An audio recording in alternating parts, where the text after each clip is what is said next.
What's up? What's up, good people? It's your boy, Freeman Black Innovator. I got a real treat for you all today. I got somebody who's near and dear to my heart, my own cousin. She's come here to share her story about the time of working in the field with all the latest drama that's going on with black people getting text messages sent to them to report to slavery. Her granddaughter received one, and that led to a discussion about the time she actually worked in the field. So here is my dear cousin, love her dearly. I'm gonna let her introduce herself. We're gonna go ahead and get right into this interview. Okay, my name is Joan Johnson, and I lived in Other Illinois. I lived there for over 18 years. I went to the field when I was 10, and the field we picked, 10 years old. Okay. And there wasn't any jobs there, so that's the only job we could do. And we caught a bus at 5 o'clock in the morning. That bus took us to the fields. We paid a quarter a day. Wait, hold on. I'm just trying to get a little backdrop. So you were 10 years old, right? So at 10 years old, you had to look for a job at 10 years old, right? We didn't look. We didn't look for a job. My grandmother made us go. Oh, she made us go to the field for to help her with the income. Right. Because at the time, only work was field work. Field work. Wow. Now, who is we? Now, I know everybody because this is my family we're talking about. But who is, when you say grandma send us, who are you talking about specifically? Well, mostly all the parents that live where I lived at. They children had to go. I'm talking about part of our family. Who you said us in your household. It was my aunties. I had 3 aunties, and with myself. You don't want the names, do you? So go ahead to the names. Maxine Bell, Earlene Bell. Maxine. Yeah, Earlene Bell, Diane Carwell, and myself, which is Joan Johnson. The rest of the kids, they was too small to go, so they stayed home and cleaned house. But they had to work at home. Yeah, they had to work at home. Oh, wow. And while we go to the fields, I made $5 because most of the time, $3, most of the time I was out there playing. And so I got that whipping for making $3. So the next day I took it, got my butt in gear. So you were out there at 10 years old, and they told you after working all day, and you didn't earn enough money at 10 years old, and they told you was playing and you was going to get a whooping. Right. Is that what I'm hearing? Yeah. I know I wouldn't have made it. So the rest, they come home with $8, $7, $9, and I went out there playing with the other girls, too. Wow. And she said, I bet you make more money tomorrow. And after she tore my butt up with them switches, I did. She said, I bet you make more money tomorrow, huh, cuz? Yeah, because when she get ready to whip you, she always say, give God your heart and me your butt, because I'm finna get it, and we know she's finna get it. They didn't play. They'll whoop your tail with razor belts, everything. Now, what would a typical day look like? I know you said you got up at 5 o'clock in the morning, right? Yeah, because we had to catch that bus at 5. And when we went out there, it was dew on the ground. The ground was wet. We was on our knees picking beans and stuff. And it take us from 5 o'clock when we start to 12 o'clock to get at the end of a row. So when we got at the end of that row, they had that big old can of water. They had a dipper then. And we drank us some water and then turned around and went back on the next row. And it was 5 o'clock, time for us to go home. The road was just that long. I know you and I have discussed this before about the different types of vegetables and fruit that you pick. So could you explain to me, what did you pick? I picked everything. I picked strawberry. At the time, strawberry was 2 cents a quart. You know what a quart is, I think. Everybody know what a quart is. Yeah. And it was 6 quarts in that. And if we picked that all day, strawberry all day, we might make $5.50 or something like that, because it wasn't but 2 cents a quart. And, you had to pick all the red strawberries. I had picked beans. They were 50 cents a bushel. We talking about the bushel beans, which is screen beans.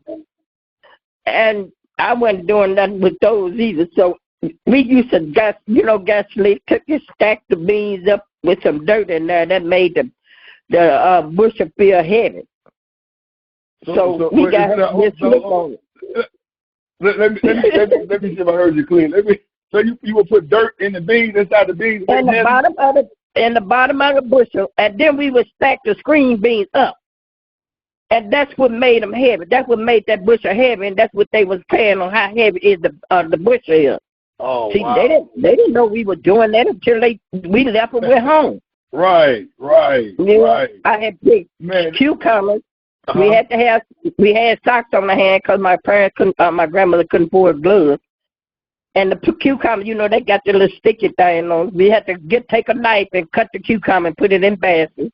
Okay. And they would give us 25 cents a basket for that at the time. Wow. 25 cents a whole basket. How long would it take you to put a basket? Well, it took, my auntie that went fast. They were making $18 sometime a day. I was the one slow. I might get $5 with cucumbers because they were big. But you were the youngest one, though. You was, out of all the aunties, you were the youngest one. That's why I was. You was a baby. Yeah. You was a baby. You weren't supposed to be out there. That's why you was slow. You was a baby, 10 years old. They care about me being no baby, too. She needed some money, help pay the bill. Right. Because at the time, she was getting about $153 a month for six or seven kids, which is not much. Yeah. Right. Yeah, but the bread was 10 cents for a loaf of bread. You can get $1 worth of bologna. Right. Your money was right. I got you. Yeah. Okay. I got you. Well, what year was this? Cuz what year that we're talking about? What year? See, I hadn't had any kids then. That's about 19. What 19? I had my first at 17. Subtract that shoot. I had my first child in 19. Well, I got to need know what year to subtract you from. All this booth, all the old. That was in the 60s. Okay, you hear me? In the 60s. Yeah. I mean, I calculated off the conversation about 1962, 63, around there. That's what I calculated. I was born 1950, so it had to be like 1961 or something 61? Like that. Okay, that's what I had calculated. 1961. Okay, that's what I calculated. You calculated pretty good. Yeah, I calculated pretty good. Okay. Now, when you were out there, cuz, and I imagine that the fields were owned by a certain group of people, right? White folks. Okay, white folks. I don't call them Caucasian. I call them white people, Okay, I understand. But how was it interacting with white folks, as you say? Obviously, you're a child. You're working in the fields. You wasn't talking about you're not talking about in the fields. You were talking about a period of me living down there, right? Yeah, because they own the fields, right? If they own the fields, I would imagine they'd have some kind of interaction. Yeah, they ain't had no black owning no fields. Right, exactly. But I'm saying, so how was it like? You know what? Really, they was pretty good because they needed us. Okay. They need all of us. So it wasn't no animosity, with them. And plus, they was cheap labor too. Yeah.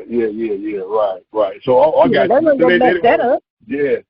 Right. I got you. It makes sense. You don't want all us to get on that bus and go back home. Now, what would you say, cuz, is your most memorable experience of being in the field at such an early age? What would you say stuck with you the most? Playing out there, and the girl taught me how to smoke a cigarette. So you was in the field when you learned how to smoke a cigarette, huh? It was a Kent cigarette, yeah.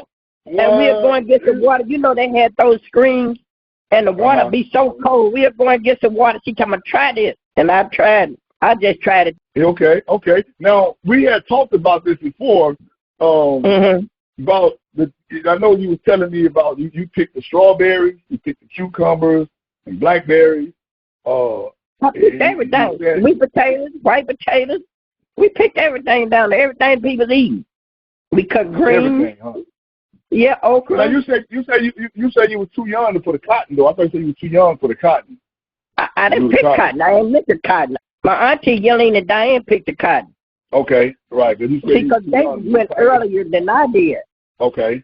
Man, and they had socks on their hand. They come home and their hand would be bleeding because the cotton it be stick. You know, it's the cotton is inside something, and it stick them, and they have gloves on their hand. Be so bloody as a shame. Wow. No, I could. Wow. My grandmother, she wouldn't let me go and pick cotton. She just let me pick beans and all other stuff. Oh, okay, because you. Right. Yeah. Now I remember you told me about Auntie Diane. They said she was spoiled, right? They said grandma didn't let her do too much. Yeah. Man. Now she went sometimes. Me and Yelene and Maxine had to go all the time. Auntie Maxine, boy, that was I remember Auntie Maxine, boy. Oh man. Yeah, she got to fight with a lady out there named Maxine too. Who, Auntie Maxine? Yeah. She got to fight? I know she's a humburger. I knew she was a humburger. I already knew Auntie Maxine was a humburger. Yeah, and that lady got to fighting out there. And both of them named Maxine. Maxine signified. And the girl, she told Maxine up too. We had to get her. Yeah, she was a big old woman too. Maxine could whoop us. You had to get her, Auntie Maxine. Maxine wasn't little now. I mean, at least I remember she was older. You gonna try to help pull your auntie out, back if you don't want to get killed. No. Yeah. I got you. And then when we was at home, Mama always said, one fight, all of us had to fight. Yep. That's what I guess it was where Mama got that from, then, huh? Mama said, one fight, we all better fight. Yep, she sure did. Okay. And she wouldn't let us fight each other. We couldn't fight each other. Oh, right. They didn't play that. Okay, cuz. All right, to do a little backdrop of how this whole interview and conversation came about, was talking about the latest thing that's going on since the election about black folks receiving a text message telling them to report to the field. And your granddaughter, my cousin, had received one. And then we got to talking about the possibility of black people going back to the field. And I'm not going back to the field. It's gonna be some ground out there rearranged too. I got all this. That's how I got all this arthritis, man. I got all arthritis in my knees for being out there on that ground 4 or 5 o'clock in the morning. I wish they would. They come in a bus, truck, and a Lincoln. I don't care damn what they come in. They ain't getting me out of here. Because you're not going back in the field no more. I'm not going in no field no more. I did about 20 years in the field. You think I'm going to do another year? No. They just going to have to do what they got to do. Not you, huh? I'm still hurting thinking about the field. I'm hurting about you asking me all that stuff. Elbow hurt, wrist hurt, everything hurt. I'm not trying to bring back up no bad memories, cuz. I'm sorry. Yeah, brought it back. I know, I'm sorry, cuz. I just know you ever send them that text message bringing it back, like they gonna do something. Right. They ain't gonna do nothing. Right. Telling us we coming in truck. Come on in your truck. I done rode one. And then my poor baby, she shook it up about it, and worried about them coming to get her and taking her to the field. And yeah, she still asking me if they gonna come and get y'all. They ain't gonna come and get y'all at this house. They might get y'all another. I'm gonna be ready. Okay, be ready. I'm ready. You say you ready now? You a little Ray? Yeah, me and little Ray gonna do something. She got, for you all don't know, she got a little pea shooter, and she called it Little Ray. He said, Little Ray over here waiting on him. We waiting on him. Joe is waiting on somebody. I got to earn it out. So that's a good time to earn it out. Where you learn that word from, air it out? That's all right. Don't worry about that. Well, let's just hope it doesn't come to you have to air out Little Ray. Now, to bring this a little closer to me personally, just so everybody know, this is my mom's best friend, Rhodey. And I love talking to her and sharing the stories about their adventures and endeavors. And there's one particular story I want you to get into, cuz, about how my mom came down there. You tell me all the time, mom came down there, and how that led to you to, basically, in my words, escape the plantation.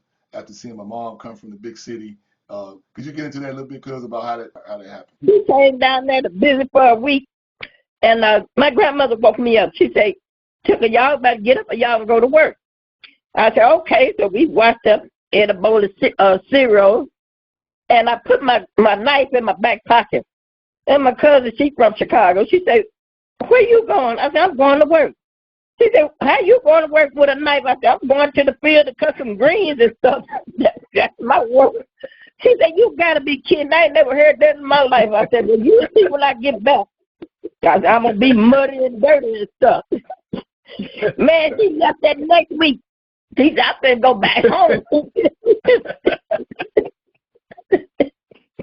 And she left too. But after she was telling me about the big city, yeah, I got out of Dodge after she came. That was in no.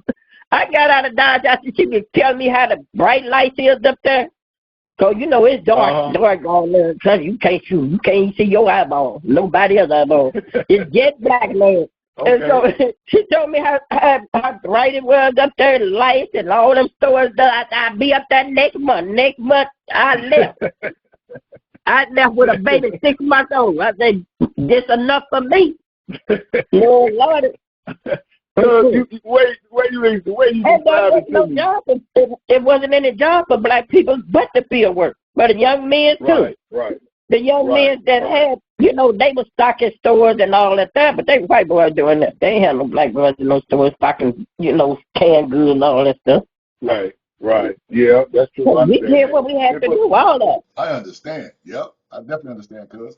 See, the way you describe it to me, where I envision it, when Mom came down there, you told me the story and how she shared it with you, I envision it as like almost like the Underground Railroad. And so you was looking for the first chance to get on board the Underground Railroad. First thing I caught going north. No, did. So what was it like, cuz, when you first hit the big city and seen all the bright lights coming from Ulla, Illinois? How you pronounce that? Am I pronouncing that right? How you pronounce that? It's Ullie, Ulla, Illinois. Ulla. They didn't have, but the population was 500, and they didn't have but 3 grocery stores there. If we wanted some clothes or something, we had to go to Mound City or either Cairo, Illinois. Everybody knows Cairo because that's the end of the butcher. Yeah, that's where we had to go. I heard of Cairo. Yeah, I heard of Cairo. Yeah. Okay. And so 500, Population of 500. Wow. And there was just 3 grocery stores there, and all the grocery store was owned by white folks. And that's when they used to give credit. You know what credit is? Yeah. It's when you can go to the store and they say, "Well, I want a loaf of bread, $1 worth for lunch meat or something." And then you sign a little thing and they give you credit till you get your mother get your check. Oh, okay. You know, believe it or not, my mother had like that with I remember Gene over there we lived on Eberhard on Gene, the little grocery store. It was little grocery store. My mother had the same. So I know exactly what you're talking about with the credit though. Yeah. So, cuz when you get to the big city and make the transition, finally make it there, did you know at that time that you would never go back to Uller, or would you stay in the city of? No, at that point in time, but now I wish I had went back. Oh, okay. Because the city is rough and everything. We ain't worried about nobody breaking in our house. We didn't worry about nobody. We could sleep out there in the yard when nothing happened, you know. Gotcha. And in the city, you got to lock up everything, man. You got to keep bars on the doors, on the windows, everywhere. Right. So that's what. But I liked it when I came up there because it was nice. I seen all the bright lights and stuff. I couldn't believe it. You know, a store at every corner, and you know, that's really nice. Look like nice. We had to wash our clothes on a washboard, man, and hang them out there on the line. Yeah. You know, it was rough. We had that big number 3 tub, you know, to take a bath in. Right. Yeah, we ain't had no money, man. But I'm kind of glad I came up like that. Okay. Yeah, because we didn't bother nobody buy us at home. Huh? Right. Coming up like that, you was able to appreciate. Right. Yeah, I got you. Yeah. Yeah. And then nobody hardly went to jail or did nothing happen, you know, because they had a firm, steady hand, you know. So didn't nobody do everything we said. When we see people, it was yes, ma'am, no, ma'am. It wasn't no no, and all that stuff. You couldn't pay us to tell nobody no. I don't care how grown it is. We were going to the store, me and my grandmother. And she folks, she say, "Hi." And I say, "What you speaking to them for?" She said, "It don't hurt nobody to speak. Speaking is free." you know. And that's the way everybody down there, they spoke to you whether they like you or not. Right, right.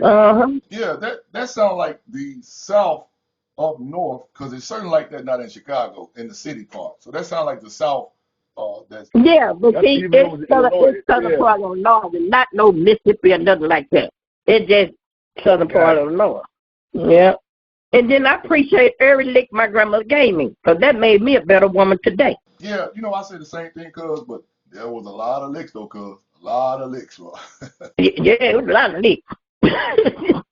But I appreciate, you know, I really appreciate it now, because now that I have kids and stuff, I can respect her more, because I say, oh, I see what she's talking about. Right. I know what she's talking about when she said I got to take from Peter and pay Paul, too. Right.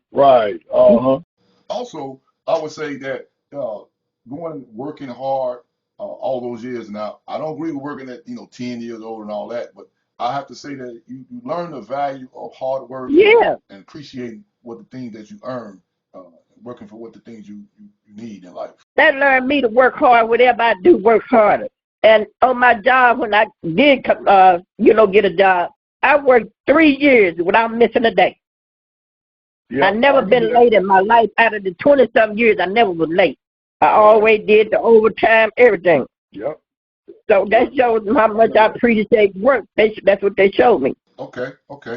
Now, let me ask you this, cuz. Now, what do you think about the situation with the current situation with the new administration now that, Trump has won? What do you feel about? You think it's going to get better, or what's your thoughts on that? We fuck. Well, you were asking me too. I don't think you'll get no better. The only thing we can do is really hope and pray and put it in God's hand. That's what I do. Yeah. Yeah, that's right. That's it. Okay. And that's it. That's all we can do. That's all we can do. That's all we can do. Put it in God's hand. Pray every morning, which I do. Yeah. Yep. That's what's up. And let God take care of it. God, He gonna take care of it. That's right. I believe you on that. Well, cuz, I can't tell you how much I appreciate you, and thank you for taking the time out to talk to us and share your story. I love you dearly, cuz. I love you. All right, love you now. Love you too. Okay, bye-bye. Bye-bye.